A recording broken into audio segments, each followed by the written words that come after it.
On behalf of Nihonmachi Outreach Committee, thank you for joining us for our online observance of the 80th anniversary of the Hiroshima and Nagasaki atomic bombings.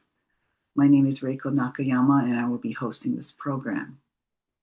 It is more important than ever to educate ourselves about the destruction and suffering caused by the atomic bombs. Why aren't those images engraved in our public consciousness? The US government suppressed photographs of the destruction and human suffering. It denied benefits to military personnel who landed in Japan immediately after the bombings and who were affected by traumatic stress syndrome and the after effects of radiation. Generations of Americans are ignorant of the cost in human lives, only hearing that the bombs shortened the length of the war as justification for using the atomic bombs. On August 6, 1945, 80,000 died instantly in Hiroshima. 3 days later, on August 9, 1945, 40,000 were killed instantly in Nagasaki. After the bombing, 200,000 more died. Survivors suffered from radiation poisoning, psychological trauma, and the loss of their homes and families. Although those 2 atomic bombs dropped in Japan created great devastation and loss of life, today's nuclear weapons have explosive yields that are many magnitudes greater than those 2 bombs. The United States alone has several thousand weapons in its nuclear arsenal. I hope by attending this program, you understand that the horrors and catastrophic repercussions of atomic weapons continue even today, and join our stance to prohibit the use of nuclear weapons. Hi, I'm Will Kaku of the Nihonmachi Outreach Committee. Now, exactly 80 years ago today, on August 9th, 1945, the dropping of an atomic bomb devastated the city of Nagasaki, Japan. Now, my family has a personal connection to the tragic events on that day, because on that morning, August 9th, 1945, my mother was a 13-year-old girl living in Kokura, Japan. Kokura happened to be the primary target for the dropping of that atomic bomb. In fact, a B-29 bomber carrying the atomic bomb circled the city of Kokura 3 times, trying to find its specific target. The dropping of that atomic bomb required visual identification. And so because of low visibility, that bomber was then directed to its secondary target, Nagasaki, Japan. So obviously, if that bomb was dropped on Kokura that morning, I probably would not be speaking to you today. And Kokura would have then taken Nagasaki's fateful and tragic spot in history. We will now see an encore presentation of a short film that I created 5 years ago for the 75th anniversary of the Hiroshima-Nagasaki atomic bombings. The film features the words and the paintings of the Hibakshas, or the survivors of the atomic bombings. Their words have been brought to life by San Jose Japantown community members Reiko Nakayama, Michael Serra, Sayoko Yoshimura, myself, and Rich Saito. Unfortunately, Rich passed away last year. Rich was a vital member of the San Jose Japantown community, and he is sorely missed. So this encore presentation is dedicated to the Hibakshas and to my friend and colleague, Rich Saito.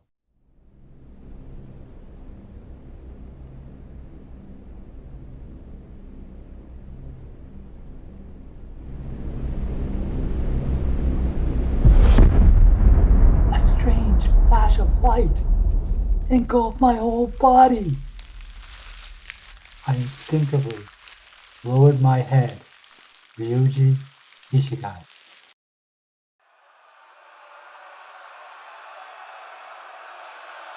streets filled with roof tiles and pieces of wood were impassable.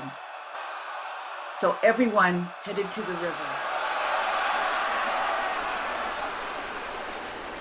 Some died and were swept away.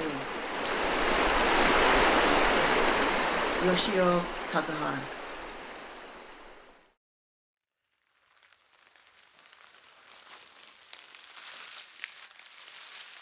Their clothes ripped to shreds, their skin hanging down. On the riverbank, I saw figures that seemed to be from another world, ghost-like, their hair falling over their faces, their clothes ripped to shreds, their skin hanging. A cluster of these injured persons were moving wordlessly towards the outskirts. Kichisuke Yoshimura.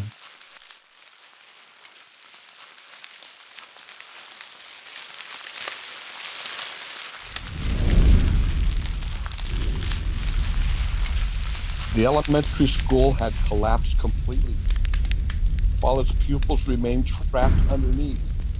I could hear the shouts squeezed out with all their remaining strength,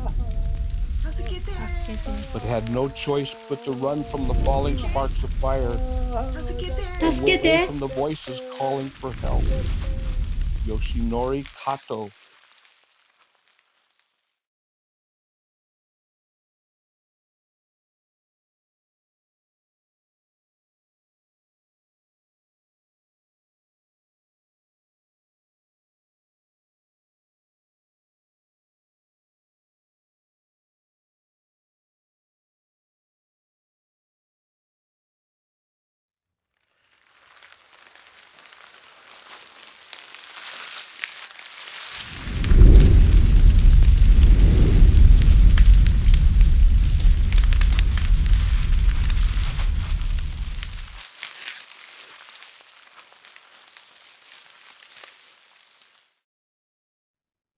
My name is Judy Mine.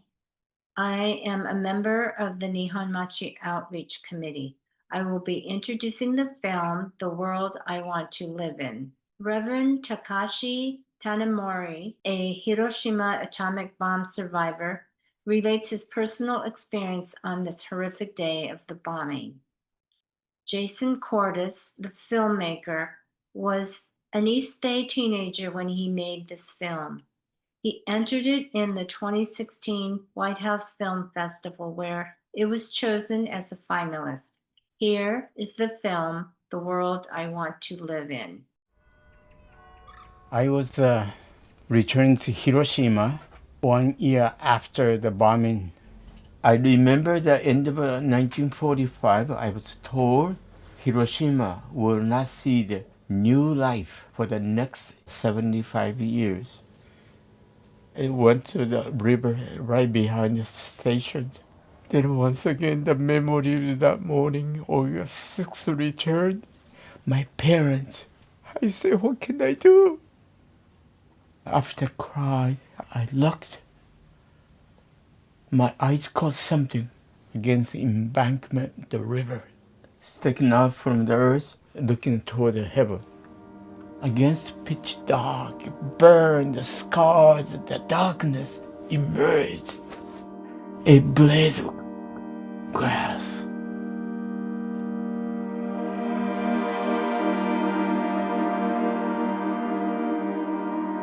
Yeah, many of us in such a hopeless situation, if you say the peace can ever be established, I have something to say to you.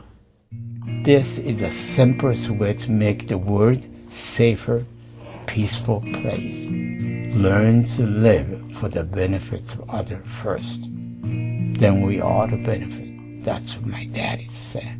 I came to America to avenge my father's death, but took 40 long years of my struggles.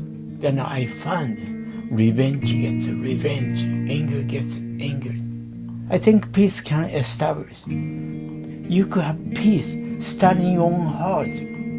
What kind of world I want to live in? Yes, the world without nuclear weapons, world without violence. We could create a world without those things if the human heart, individual desires, how can I live for the benefit for you? I met the blade of grass in a hopeless environment. When you look around, in the midst of the sufferings going on, and that blade of grass emerges in your heart, that changes, that makes the world, that kind of world you want to live in.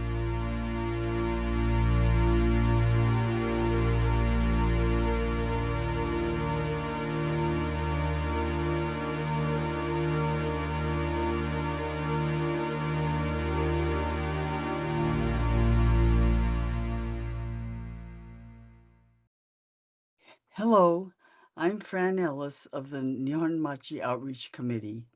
I am very honored to introduce our next speaker, Reverend Nobuaki Hanaoka. Reverend Hanaoka survived the atomic bombing in Nagasaki, but he lost several family members to radiation poisoning. Reverend Hanaoka will talk about how he has dealt with survivor's guilt and how he has helped other survivors. Thank you for joining us today to commemorate the 80th anniversary of the bombing of Hiroshima and Nagasaki. Here is Reverend Hanaoka with his heartbreaking story. My name is Nobuaki Hanaoka. When the atomic bomb was dropped on Nagasaki on August the 9th, 1945 at 11:02 a.m., I was only 8 months old. I was too young to remember or to witness the devastation of the city. Our family lived miles away from the city, and we were not affected by the immediate impact of the explosion. When the atomic bomb exploded, the immediate impact was the blast, which was a sudden expansion of the air, which knocked down almost all the buildings, and many were crushed under the fallen buildings or hit by the flying debris. Then came an enormous fireball whose surface temperature reached 13,000 degrees Fahrenheit, twice as hot as the surface of the sun. When it touched the ground, it incinerated everything in its way. Those who were caught by the fireball instantly evaporated, and many others were severely burned. I'm sure you have seen the horrific pictures of burned victims, like ghostly figures, in procession begging for water. They came the invisible, soundless radiation. Silently, it spread into the atmosphere and came down in the black rain. Those who survived the impact of the blast and the fire still had to breathe and also to drink. Both water and air were contaminated with radiation. Whether inhaled or ingested, the radiation went into the body and remained in the bone marrow for many years. It destroyed your immune system and began to make you sick and die slow and painful deaths. Although we cannot determine the exact number of casualties of the radiation poisoning over the years, it could have been tens or hundreds of thousands. The invisible radiation began to kill my family. When I was 6, my mother died. As far back as I can remember, she was always in bed, looking pale and weak. Within the same year, my eldest sister died, also of leukemia. She too looked pale and was always in bed in my memory. And 20 years later, my brother died of a mysterious illness. When the doctors performed the autopsy, they found that his internal organs had deteriorated as in an elderly man. I suspected that it had to do with radiation too. We were not supposed to tell anybody that we lived near Nagasaki when the bomb exploded, because there was a great deal of prejudice against us survivors. It was rumored that if you had been exposed to radiation, no one will hire you or marry you, because you never know when you get sick. Besides, your unborn children may be affected too.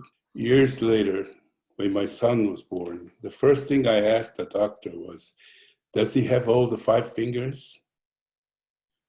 Doctor smiled and said, "Yes, he's perfect."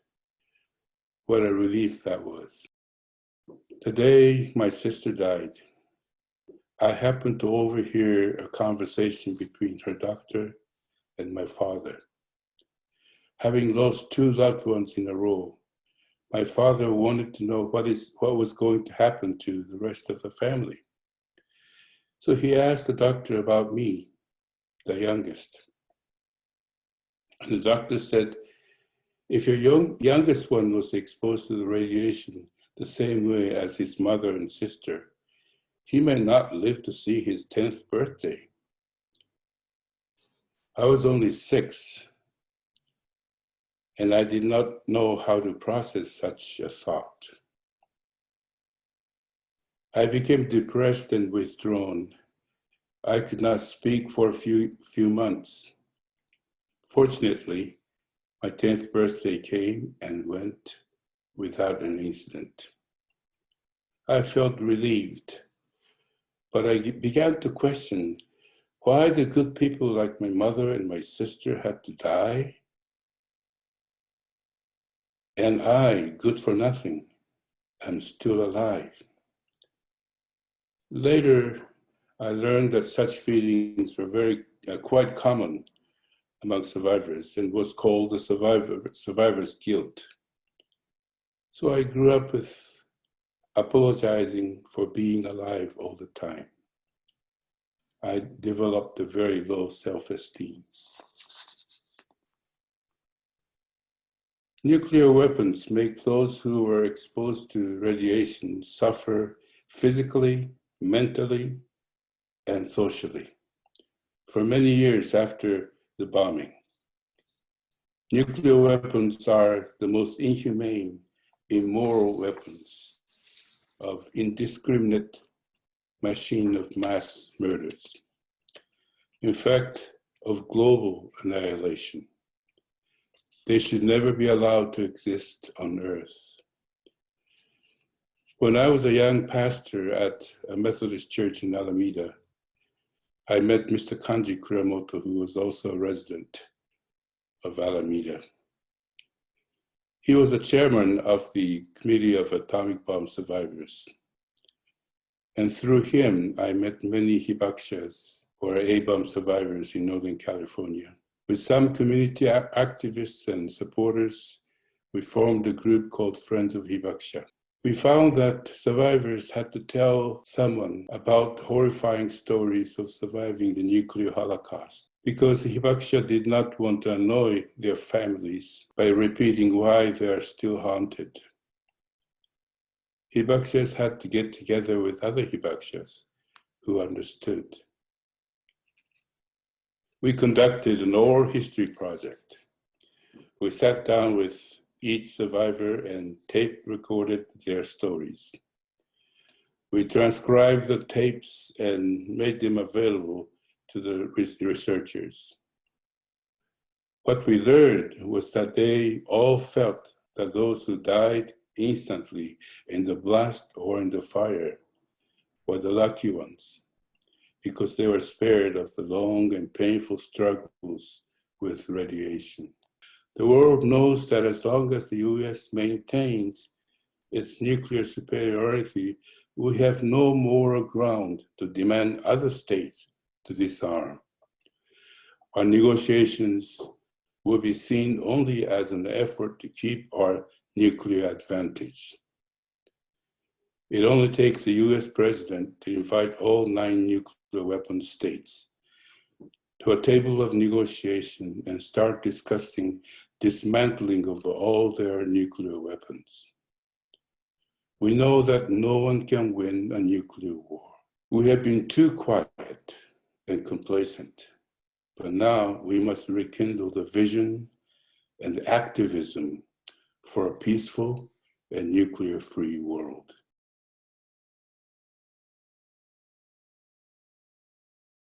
Of course, atomic bombs was really bad. But what was really bad was the war itself. And we have to make sure that there's no more war. We have to find a way to negotiate peace and respect each other's needs and desires. Peacemaking starts from each individual heart.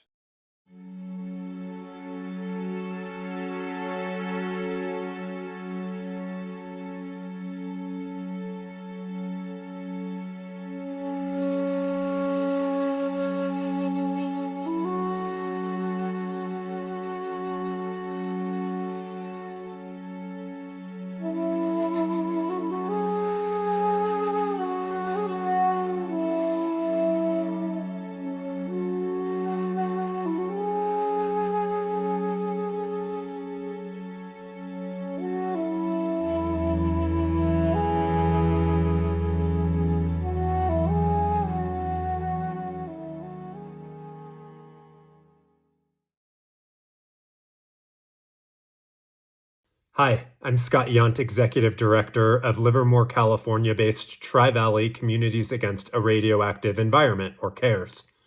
We monitor the Lawrence Livermore National Laboratory, one of our nation's 2 nuclear weapons research and design labs.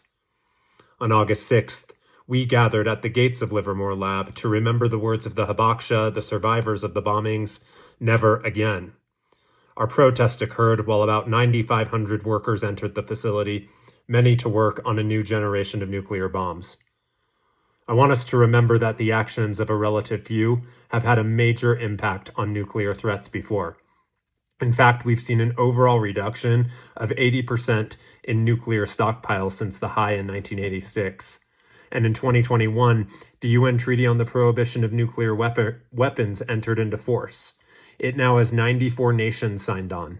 It is illustrative of thousands of people around the globe who organized together and took action, Tri-Valley Cares included. But as I think we all know, now is not the time for complacency. The new administration proposes major increases to nuclear weapons and nuclear weapons spending, planning over $30 trillion to be spent on new nuclear weapons and their delivery vehicles over the next 30 years. So what can you do now to speak out against this new nuclear arms race? Well, I urge you to join Tri-Valley Cares email list and watch for our action alerts where you can stay active and educated on this issue. I've shared an example of those that you can do today, asking your representative to support House Resolution 317. The official title of this bill is urging the United States to lead the world back from the brink of nuclear war and halt and reverse the nuclear arms race. Our action alert gives instructions on where you can send an email to your representative asking them to co-sponsor or how to call them and leave a message. It may seem like a small action, but if many of us take it, it can have a big impact. Thanks a lot. I'd like to thank you for attending our Hiroshima and Nagasaki Memorial Observance. I'd also like to thank Reverend Hanaoka and Reverend Tanemori for sharing their experiences as atomic bomb survivors and for dedicating their lives to peace and ending nuclear war. It is important to continue to educate yourself and others about the atomic bombings to prevent the use of nuclear weapons. The threat of genocide is still with us. The more people who become aware of the terrible effects of nuclear weapons, the better chance we have of protecting future generations. Thank you again for joining us today, and we would like to acknowledge the following persons who made this presentation possible.